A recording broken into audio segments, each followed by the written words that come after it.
बोतल के ऊपर आज हमें टिकानी है, इस बॉल को इस तरीके से। तो चलिए देखते हैं इस बॉल को मैं इस बोतल के ऊपर कितनी ट्राई में टिका पाऊंगा।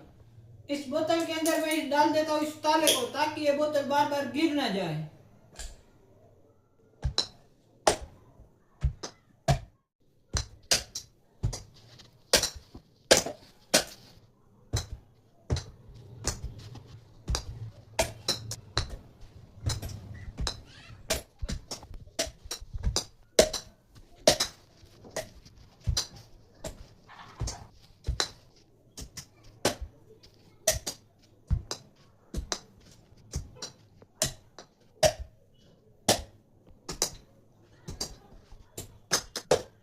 गाइस फाइनली इस बॉल को मैंने इस बोतल के ऊपर टिका ही दिया।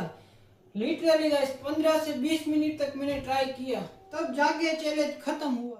वीडियो पसंद आई तो वीडियो को लाइक करो, और अगला चैलेंज आप जो कमेंट में बोलोगे वही मैं चैलेंज करूंगा, और चैनल को सब्सक्राइब करो।